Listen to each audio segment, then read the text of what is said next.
जी हाँ, स्वागत करता हूँ आज की वीडियो में। कैसे हैं आप लोग? आशा करता हूँ कि अच्छे नहीं होंगे। देखो, मुझे एक्चुअली मुस्कुराहट इसलिए आ गई क्योंकि प्रॉब्लम ये था कि कल की वीडियो में हमने मेंशन किया था कि देखो यार, इंडिया की अगर बात करें तो फोर्थ लार्जेस्ट इकोनॉमी अब कंट्री डिक्लेयर हुई है। लेकिन क्यों यार, आज भी बाजार में गिरावट। और मैं भी एक्सपर्ट की सुन रहा था, काफी पैनल एक्सपर्ट बैठे थे, बहुत सारी बातें कर रहे थे ना, 4-5 रीजंस के बारे में बात कर रहे थे कि आज भारतीय बाजार में उस रीजन की वजह से मतलब मार्केट में गिरावट हुई। उसके बारे में डिस्कस करेंगे कि एक्चुअल में रीजन क्या है। बातें तो बहुत सारी हुई हैं, लेकिन रीजन क्या है। और एक आम इंसान, एक आम इन्वेस्टर आज वो सोचने वश हो गया है कि यार पैसा बनेगा कि नहीं बनेगा। मतलब कल मार्केट में ठीक ठाक माहौल था, कोई बुरी खबर नहीं चारों तरफ से, लेकिन फिर भी आज मार्केट में अच्छी खासी गिरावट हुई। और सच बताऊं, आज ने ट्रेडर्स के लिए अच्छा खासा दिन था। इन्वेस्टर को छोड़ो, ट्रेडर ना हर मुकाम पे पैसे बनाए हैं। मार्केट में आज जो उतार चढ़ाव हुआ है, अच्छी खासी अर्निंग हुई है ट्रेडर्स की। जो लोग ट्रेडर फैमिली में होंगे वो तुमको पता ही होगा, क्योंकि हम लोग पहली ट्रेड के बाद बिल्कुल फ्री हो गए थे। बाकी देखो, ऐसे इन्वेस्टर क्या करना पड़ेगा उसके बारे में डिस्कस करेंगे, क्योंकि कॉमन मैन ना पता है क्या बोल रहा है, सर पैसा बनाना मुश्किल है संदीप भाई। क्या आसान है इस मार्केट में पैसा बनाना, उसके बारे में डिस्कस करेंगे। और खासकर एक अच्छी खबर है, एक ऐसा शेयर जिसके लिए गोल्डमैन ने खुद कहा है कि भाई 2025 में ना पॉसिबिलिटी है कि शेयर का जो मूवमेंट है ना 23% अपसाइड हो सकता है। इन स्पाइट ऑफ दैट कि शेयर 100% मतलब डाउन हो चुका है लास्ट 1 ईयर में। लेकिन अब गोल्डमैन ने कहा है कि डेफिनेटली मतलब इंजप्शन करते हैं वो लोग, उम्मीद करते हैं कि आने वाले जो साल है इसका 23% अपसाइड होगा। ठीक है, एज ए इन्वेस्टर क्या करना चाहिए, क्योंकि जब ये सब होता है ना, दिमाग नहीं काम करता। खासकर अगर आप इन्वेस्टिंग कर रहे हो, है ना, ट्रेडिंग तो चलो क्या एक दिन में खत्म कर देते हो काम, लेकिन अगर आप इन्वेस्टिंग कर रहे हो ना, दिमाग नहीं काम करता कि एक्चुअल में क्या करें। बहुत ही 4 लाइन में बताने वाला हूं, वो आपकी कंप्लीट इन्वेस्टिंग जर्नी को बता देगा कि क्या आपको एक्चुअली करना चाहिए।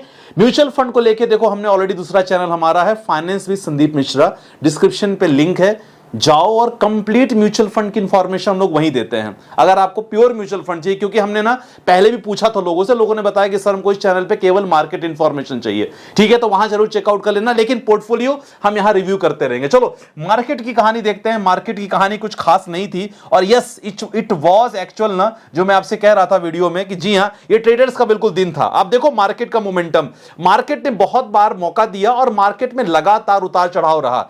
ऐसा लग रहा था कि मार्केट में अच्छी खासी यहां प्रॉफिट बुकिंग हो रही है। ठीक है ना, आप देख सकते हो मार्केट अच्छा खासा गैप डाउन के साथ ओपनिंग हुई, लेकिन एक समय ऐसा है कि मार्केट रिकवरी शुरू हुई। मार्केट रिकवरी हुई अगेन, जो यहां जो बायर्स थे बिल्कुल हावी नहीं होने दिए, सेलर्स यहां बहुत हावी हुए।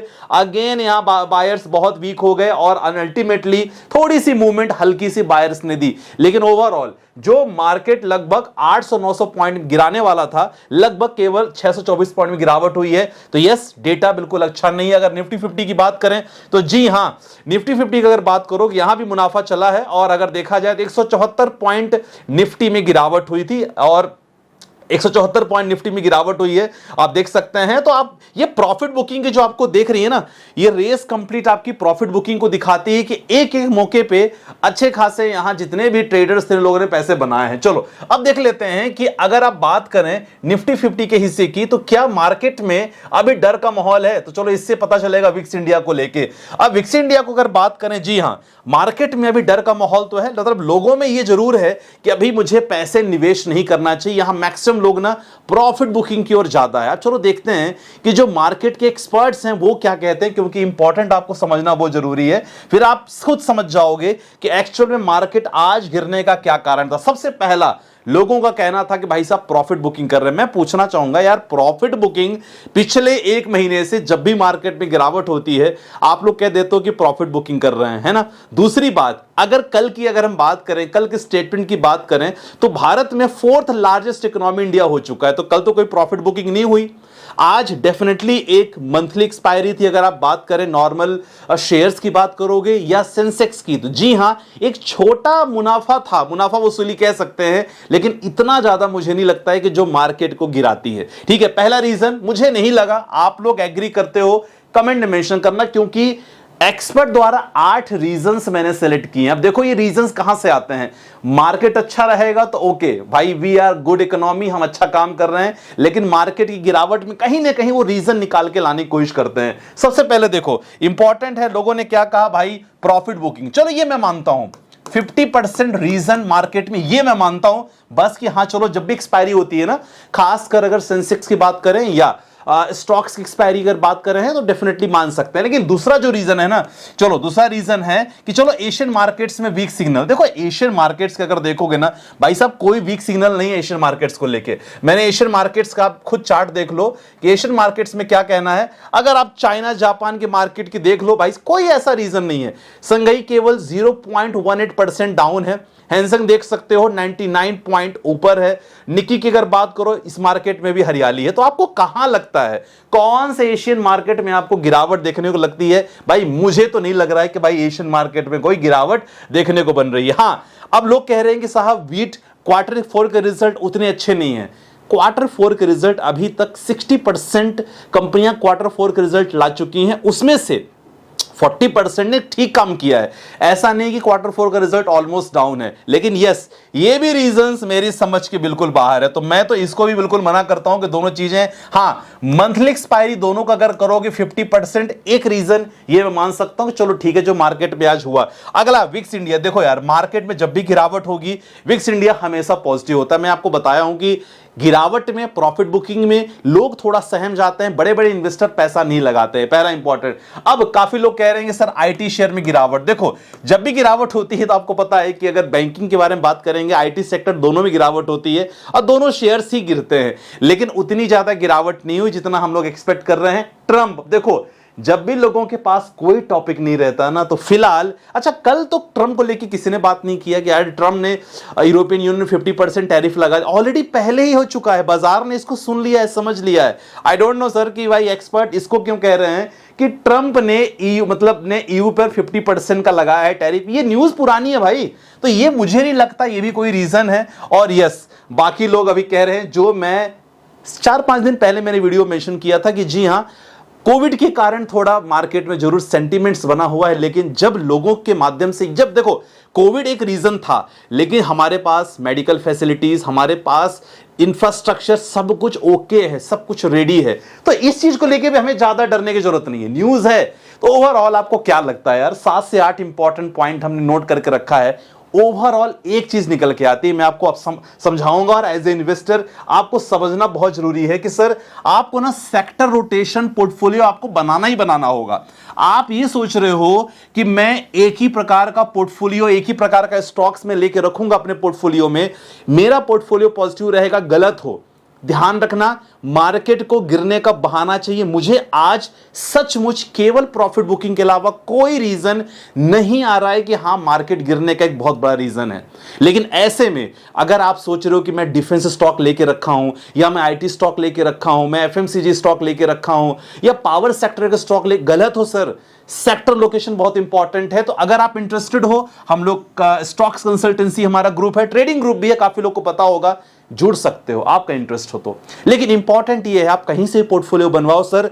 स्टॉक्स अलग अलग सेक्टर के रहना बहुत जरूरी है। सोचोगे एक ही सेक्टर मेरा काम कर जाएगा, नहीं होगा, लॉस में जाओगे, मैं बता रहा हूं पक्का। सेकंड, आप सोचोगे कि आप एक ही थीम की स्टॉक्स आपने लिया है, गलत हो। थीम आपको चेंज करना पड़ेगा, क्योंकि डिफेंस एक ही जगह काम करेगा, डिफेंस तो ऑलरेडी कर लिया है। अगर आप बात करें इंफ्रास्ट्रक्चर को लेके, हम ईवी को लेके बात कर रहे हैं, ये सारे थीम ना मार्केट को पैसा दे चुके हैं। तो यहां आपको डाइवर्सिफिकेशन बहुत इंपॉर्टेंट, जो मैं कह चुका हूं, और हमेशा प्रॉफिट बुकिंग करते रहो। अगर आपका टारगेट शॉर्ट टर्म है, क्योंकि काफी लोग ना, बहुत सारे लोग मुझसे डिस्कस करते हैं स्टॉक के बारे में, मैं यही कहता हूं कि देखो अगर आप शॉर्ट टर्म इन्वेस्टर हो और आपको एक डर है कि यार मैंने इसमें प्रॉफिट, मेरा 4-5 हजार 10 हजार का प्रॉफिट चल रहा है मेरे स्टॉक में, आप शॉर्ट टर्म हो, मतलब 5 साल के अंदर आप, मतलब आप रोटेट करते हो ना कि चलो इस स्टॉक में मैंने प्रॉफिट बुकिंग कर लिया, तो कोशिश करो आप ना उस स्टॉक से प्रॉफिट बुक करके डेफिनेटली कुछ नया स्टॉक ले सकते हो। अगर आपका टारगेट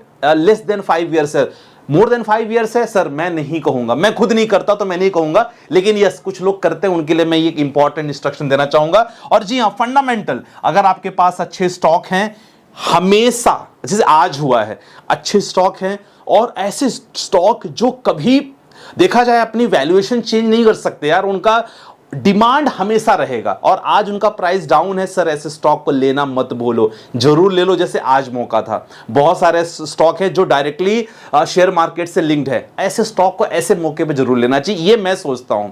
आप क्या सोचते हो कमेंट्स में जरूर मेंशन करना। बाकी यार कुछ इंपॉर्टेंट फैक्टर नहीं रहा है। और यस, गोल्डमैन ने जो स्टॉक के बारे में चर्चा की है वो है वरुण बेवरेजेस। जी हां, प्राइस 484 है। कोई मेरा रिकमेंडेशन बाइंग सेलिंग का नहीं है, मैं आपको बता रहा हूं कि गोल्डमैन ने केवल कहा है, अपनी राय प्रेजेंट की है कि यह स्टॉक 113% ऑलरेडी निगेटिव में है, 484 रुपए का प्राइस है, 5 सालों में 428% का रिटर्न दिया है।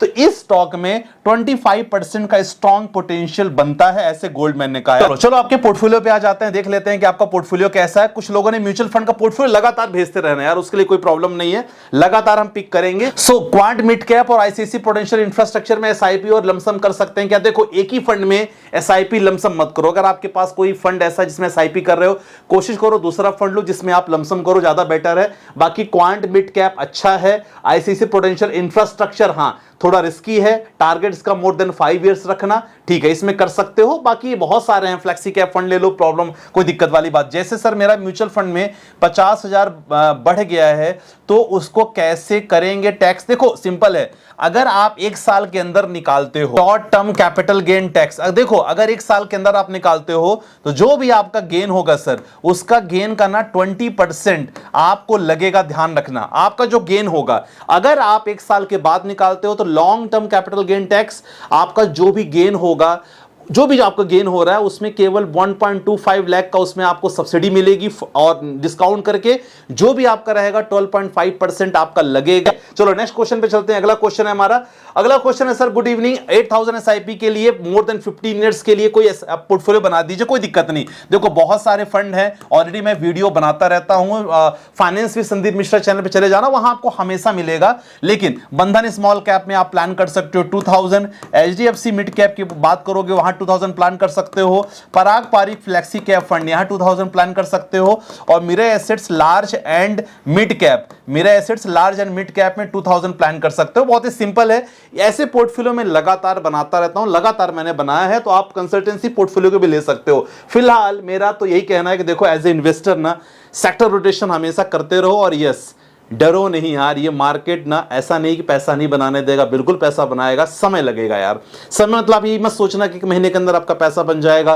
कोई स्टॉक अच्छे हाई पोजीशन पे रहता है तब जाके आप लोग हमेशा बाई करते हो, ऐसा मत करो।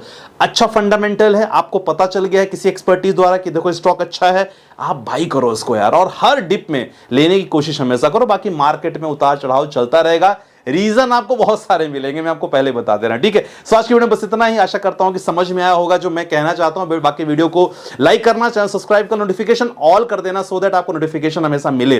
बाकी मिलते हैं नेक्स्ट वीडियो के साथ, बाय बाय, टेक केयर, जय हिंद गाइस।